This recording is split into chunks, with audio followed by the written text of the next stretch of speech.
Hello बच्चों। Audit and auditors में section 139(1) में हमने सब्सिक्वेंट ऑडिटर्स के अपॉइंटमेंट और सेक्शन 139(6) में फर्स्ट ऑडिटर्स का अपॉइंटमेंट नॉन गवर्नमेंट कंपनीज के पॉइंट ऑफ व्यू से हमने पिछले सेशंस में कवर किया था। इस सेशन में मैं इनसे रिलेटेड क्वेश्चंस को हम देखेंगे। तो let's move two questions. Let's start taking questions. Let's start questions. तो मैं आपको let's start questions on auditor's appointment under section 139.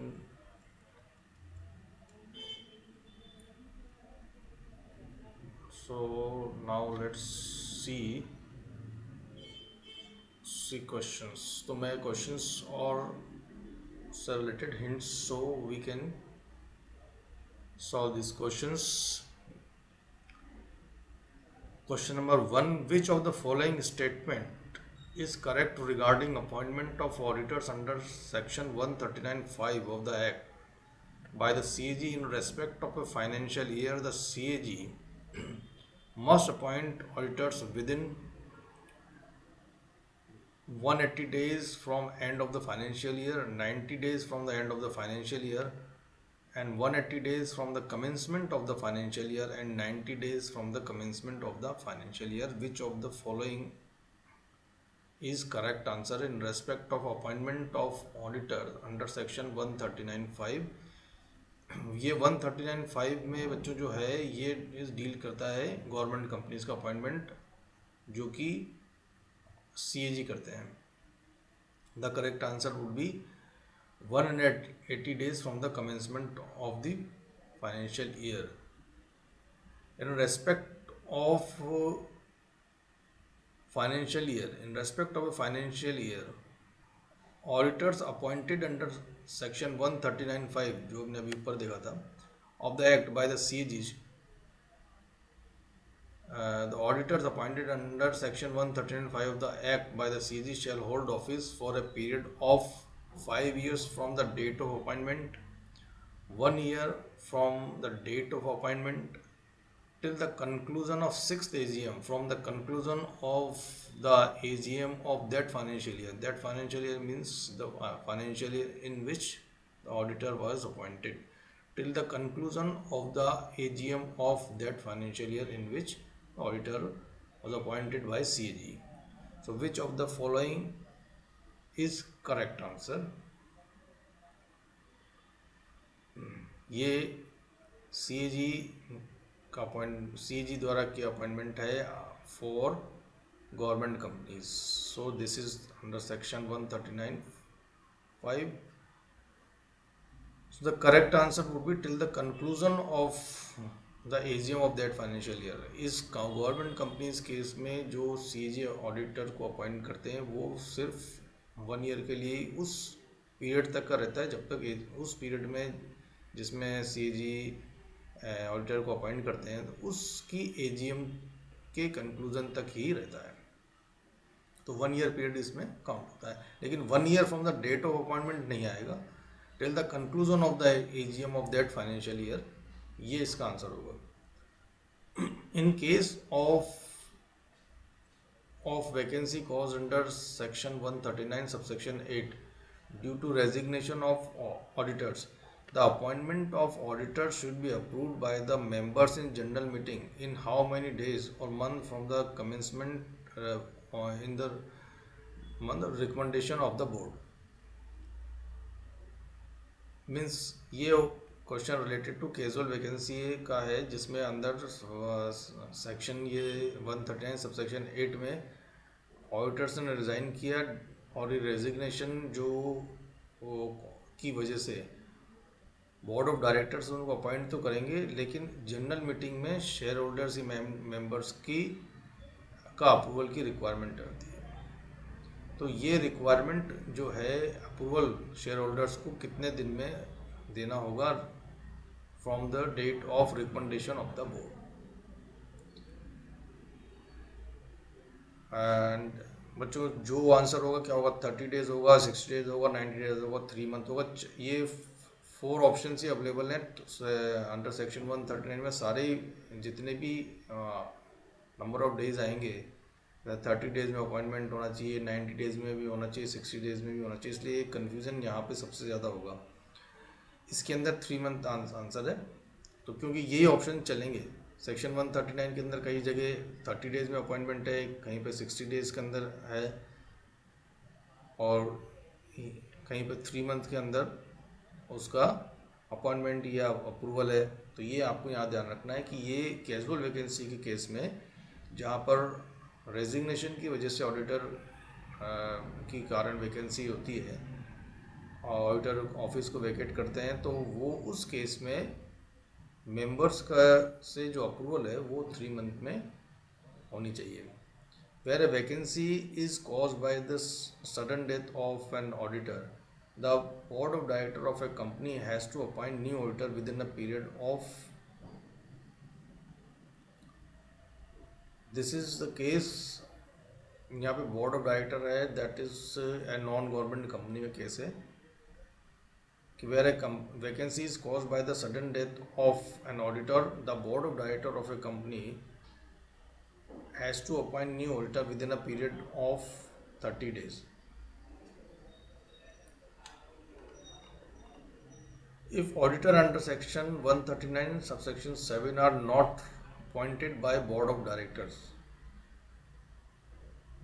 in how many time members of company shall appoint auditors? यहाँ पे आपको ध्यान रखना है कि ये जो अपॉइंटमेंट है ये किससे रिलेटेड है, गवर्नमेंट कंपनी से, नॉन गवर्नमेंट कंपनी से। सेक्शन अगर लिखा हुआ है और इसके अलावा कोई स्पेसिफिकेशन नहीं दे रखा है तो आपको ये बात ध्यान रखनी है कि ये अपॉइंटमेंट किससे रिलेटेड है। So in this case this is related to government companies and it is appointment of first auditors. तो उस केस में अगर बोर्ड ऑफ डायरेक्टर अपॉइंट नहीं करते हैं तो मेंबर्स को कितने दिन में अपॉइंट करना है? What should be the correct answer? The correct answer this of this question is 60 days. The first auditor of a government company should be appointed by CAG within,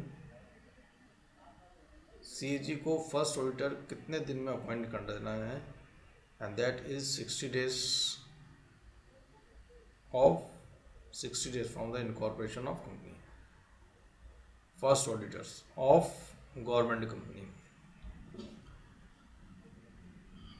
Now the question 7, that is the case based question है कि good days private limited यानी GDPL wise incorporated on July 14, 2021 with paid up capital of ₹10 crore. Considering the provision of section 139 of the act and the rules and regulations thereunder, explain with reason which of the following statement is or are correct. यहाँ पे आपको ध्यान रखना है कि ये एक कुछ जो पॉइंट है वो, एक तो ये है कि ये एक प्राइवेट लिमिटेड कंपनी है, पेड अप कैपिटल इसकी जो है वो 10 करोड़ है, एंड नाउ सेक्शन 139 को कंसिडर करते हुए आपको देना, द बोर्ड ऑफ डायरेक्टर, ये BOD of the GDPL must appoint first auditor on और बिफोर July 13, 2021। कंपनी इनकॉर्पोरेट हुई June 14, 2021 को, तो बोर्ड ऑफ डायरेक्टर्स को कितने दिन में कंपनी का के फर्स्ट ऑडिटर को अपॉइंटमेंट करना है। सो ऑन और before July 13, 2021, is it right और wrong? Since GDPL is a private company, it does not require to constitute an audit committee. Audit committee की कंपनी को कब और बनानी है, और ये अंडर सेक्शन 177 में दे रखा। तो 177 रेफर करता है आपको रूल 6 पर, rule 6 of meetings of board and it's power, rule 6 of meetings of board and it's power, ये इस रूल्स पर आपको रेफर करता है। और ये rules plus read with this one rule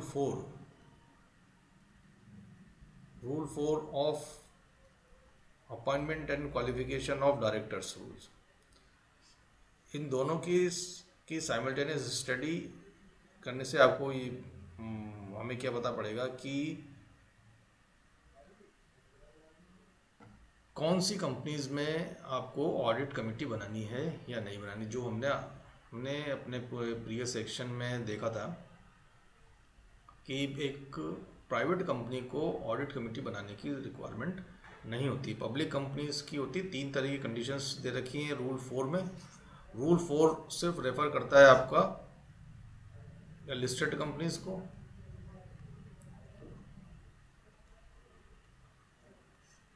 and then refer करता है कि रूल 4 में जो कंपनीज मेंशन है उनको ऑडिट कमेटी बनाने की रिक्वायरमेंट है। तो ऑडिट कमेटी, इस केस के अंदर ऑडिट कमेटी आती है आपकी पब्लिक कंपनीज, जिनके ये ऑल पब्लिक कंपनीज आती हैं। एक तो फर्स्ट आता है आपका शेयर कैपिटल की पेडअप शेयर कैपिटल जो है, पेडअप शेयर कैपिटल ₹10 करोड़ और मोर होती।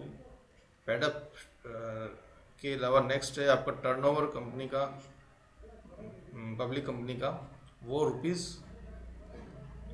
₹100 करोड़ मोर। एंड लास्ट है आपका कि पब्लिक बोरोइंग्स जो है, वो आउटस्टैंडिंग जो पब्लिक बोरोइंग्स हैं, बोरोइंग्स वो मोर देन आपकी ₹50 करोड़ या उससे ज़्यादा हो। जिन कंपनीज पर ये कंडीशंस फुलफिल होती हैं उन कंपनीज को ऑडिट कमेटी बनाने की रिक्वायरमेंट है। GDPL इस केस में अगर हम देखें, रेफर करें तो GDPL आपको आंसर लिखना अगर होगा विद रीज़न लिखना है तो उसमें आपको ये दोनों रूल्स मेंशन करने पड़ेंगे। तो इस केस में प्राइवेट कंपनी है GDPL, तो इसलिए इसको एक ऑडिट कमेटी बनाने की रिक्वायरमेंट नहीं है। गॉट इट और not? In the appointment of first auditors, recommendation of audit committee, if it is there, is not required as BOD has to appoint it. अब यहाँ पर इस केस में मैंने डेलिबरेटली ये पॉइंट ऐड करा है इसमें, इफ़ इट इज़ देयर, कि कई बार एग्जाम्स में ये एक अजम्पशन की रिक्वायरमेंट होती है। अब यहाँ पर अगर if it is there, it means ये हो गया कि ये एक ऐसी कंपनी को रेफ़र कर रहा है, यानी पब्लिक कंपनी को रेफ़र कर रहा है कि उस केस में अगर फर्स्ट ऑडिटर अगर कंपनी को अपॉइंट करना है और एक ये पब्लिक लिमिटेड कंपनी है, तो क्या board of directors audit committee की रिक्वायरमेंट उसमें आएगी, क्योंकि अपॉइंटमेंट तो बोर्ड ऑफ डायरेक्टर्स को ही करना है। और अगर स्पेसिफिकली अगर हम GDPL की बात करें तो यहाँ पर अगर GDPL ने एक ऑडिट कमेटी बना रखी है, even if it is not required, फिर भी मान लो बेस्ट मेजर्स को फॉलो करते ऑडिट कमेटी बनाई, तो क्या लीगली इसको रिक्वायरमेंट है? तो यहाँ पर आपको एक अजम्पशन लिख करके आंसर लिखना है कि GDPL को तो रिक्वायरमेंट नहीं है कि वो ऑडिट कमेटी का रिकमेंडेशन बोर्ड को करे और बोर्ड उसको एक्सेप्ट करे। लेकिन इन केस अगर एक पब्लिक लिमिटेड कंपनी है और उस केस में भी ऑडिट कमेटी की रिक्वायरमेंट, ऑडिट कमेटी की रिकमेंडेशन होगी फर्स्ट ऑडिटर के अपॉइंटमेंट के लिए। तो ऑल ये सेक्शन आपका आएगा 139, आपको मेंशन करो सेक्शन 11, सेक्शन 139 सबसेक्शन 11 में ऑल काइंड ऑफ अपॉइंटमेंट्स में ऑडिट कमेटी अगर है तो उसकी रिकमेंडेशन ऑडिटर्स के अपॉइंटमेंट के लिए ज़रूरी है। If BOD is not interested in appointing first auditor, the members have to wait to appoint auditors until 30 days period allowed to BOD is over. Means ये कि अगर board of directors first auditor के appointment में interested नहीं है, वो नहीं करना, उनको वो नहीं करना चाह रहे हैं, तो जो मेंबर्स हैं जो जिनको इस ऑडिटर फर्स्ट ऑडिटर का अपॉइंटमेंट करना है, तो 30 डेज का पीरियड एक बोर्ड ऑफ डायरेक्टर्स को दे रखा है कि 30 डेज के पीरियड में के बाद अगर वो अपॉइंट नहीं करते हैं, if they fails to appoint first auditors, तो दे विल इन्फॉर्म मेंबर्स कि 10 मेंबर्स जो होंगे वो एक ईजीएम में नेक्स्ट 90 डेज में फर्स्ट ऑडिटर का अपॉइंटमेंट करेंगे। This is the requirement. तो यहाँ पे 30 डेज का जो पीरियड है उसका वेट करना ज़रूरी है, या 30 डेज के पीरियड के पहले ही जो मेंबर्स हैं वो अपॉइंट कर सकते हैं। अगर बोर्ड ऑफ डायरेक्टर्स ने उनको इन्फॉर्म कर दिया, मान लीजिए 7 डेज बाद या 15 डेज बाद ही बोर्ड ऑफ डायरेक्टर्स ने उनको इन्फॉर्म कर दिया कि we are not appointing first auditors and it is up to shareholders या members to appoint first auditors, then what would be the course of action? Under section 139 subsection 2 of the act, which prescribe the term for auditors to appoint term for auditors appointed by a company, is not applicable to GDPL as it is a private company. क्या GDPL के ऊपर section 139(2) applicable होगा? नहीं। Section 139 subsection 2 deal करता है term of appointments. ये एक fix period का टर्म जो ऑडिटर्स के लिए है, इंडिविजुअल ऑडिटर्स के लिए 5 इयर्स का है और फर्म ऑफ ऑडिटर के लिए 2 terms of 5 years means 10 years का पीरियड है। ये टर्म फिक्स करता है आपका सेक्शन 139(2). दैट इज आपको ये भी लिखना होगा कि ये किस में रूल करता है। रूल ये डील करता है आपका rule 5 of companies audit and auditors rules. तो ये रूल 5 के पॉइंट ऑफ व्यू से क्या GDPL पर ये ऑडिटर्स के अपॉइंटमेंट का फिक्स पीरियड जो है सेक्शन 139(2) डील करता है, क्या 139(2) उस GDPL पर एप्लीकेबल है या नहीं है। इस रूल के पॉइंट ऑफ व्यू से जिन कंपनीज के ऊपर सेक्शन 139 सबसेक्शन 2 डील करता है वो एप्लीकेबल है। सेक्शन 139 सबसेक्शन 2 वो कंपनीज हैं, एक तो आपकी पब्लिक कंपनीज जिनकी पेड अप कैपिटल कितनी होनी चाहिए, 10 करोड़ होनी चाहिए। In case of private companies paid up capital should be more than 50 crore और मोर। और पब्लिक बोरोइंग्स जो इन दोनों में कवर नहीं होती हैं कंपनीज, ऐसी कंपनीज उनकी पब्लिक बोरोइंग जो 50 करोड़ और मोर होनी चाहिए। यहाँ पर आपको ये ध्यान रखना है कि ये यहाँ पर जो रिक्वायरमेंट है ये कहा कि क्या ये public is not applicable as it is a private company. तो ये प्राइवेट कंपनी की बेस पर सेक्शन 139(2) एप्लीकेबल होगा या नहीं होगा, इस बेस पर नहीं है। प्राइवेट कंपनी पे भी एप्लीकेबल है और पब्लिक कंपनी पे भी एप्लीकेबल है, बट द कंडीशन जो रिक्वायरमेंट है वो है पेड अप शेयर कैपिटल और पब्लिक बोरोइंग के बेस पर। लेकिन यहाँ पर इस केस में GDPL पर ये एप्लीकेबल नहीं होगा, क्योंकि यहाँ पर GDPL की जो पेड अप कैपिटल है वो सिर्फ ₹10 करोड़ है। तो केवल प्राइवेट कंपनी होने से सबसेक्शन 2 एप्लीकेबल होगा या नहीं होगा, ये बेस प्राइवेट कंपनी है पब्लिक कंपनी है, ये कोई बेस नहीं है।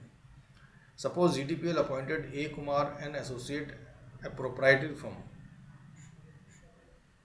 as its first auditor. A. Kumar and Associates cannot be appointed as subsequent auditor in the first AGM of the company under section 139(1) as its appointment will violate not more than 5 consecutive years condition prescribed under section 139। अगर A. Kumar and Associates को अगर company माल ने first auditor appoint किया तो क्या subsequent auditor का appointment under section 139 subsection 1 में जो कवर होता है उसमें क्या A. Kumar एंड एसोसिएट्स को कंपनी एज ऑडिटर अपॉइंट कर सकती है। और अगर कर सकती है तो सेक्शन 139 सबसेक्शन 2 जो आपका सबसेक्शन 2 है इस केस में, उसमें जो रिक्वायरमेंट है 5 इयर्स की वो वायलेट होगी, क्योंकि ये 6 इयर्स का पीरियड होगा। तो क्या ये पॉसिबल है? क्या ए कुमार एसोसिएट्स को कंपनी अपने as a subsequent auditor first AGM में अपॉइंट कर सकती है या नहीं कर सकती? बच्चों कर सकती है, क्योंकि फर्स्ट ऑडिटर का अपॉइंटमेंट, जो सब्सिक्वेंट ऑडिटर्स के अपॉइंटमेंट और फर्स्ट ऑडिटर अपॉइंटमेंट, ये दोनों डिफरेंट चीज़ है। Section 139 subsection 2 read with rule 5 of the company's auditor rule is not applicable on GDPL. The company therefore can appoint auditor for any number of terms without any cooling off period. Now this is अगर section 139 subsection 2 जो कि fix term prescribe करता है उन companies को जो rule 5 में cover है, लेकिन जो जिन कंपनीज के ऊपर रूल 5 एप्लीकेबल नहीं है, क्या वो कंपनीज जो ऑडिटर का अपॉइंटमेंट करती हैं वो उसका कोई फिक्स पीरियड है, या वो कंपनीज जो है ऑडिटर का अपॉइंटमेंट कितने भी नंबर ऑफ टर्म्स के लिए कर सकती हैं? 5 ईयर टर्म तो सेक्शन 139 आपका 139 सबसेक्शन 1 में कंपनी अपॉइंट करेगी 5 ईयर्स पे फर्स्ट, और कंपनी ने 6th एजीएम तक उसको अपॉइंट किया। अब अगर उस पर रूल 5 एप्लीकेबल नहीं है, सेक्शन 139 सबसेक्शन 2 एप्लीकेबल नहीं है, तो उस केस में क्या कोई टर्म फिक्स्ड है कंपनी के ऑडिटर्स के अपॉइंटमेंट के लिए, या वो कंपनी जो है नंबर ऑफ पीरियड के लिए ऑडिटर्स को कंटिन्यूस अपॉइंट कर सकती है? You have to find it out. Question number 8। now बच्चों क्वेश्चन 8 एंड क्वेश्चन 9 ये हम, और इसके साथ में अदर क्वेश्चंस जो है वो हम नेक्स्ट अपने वीडियो में कवर करेंगे।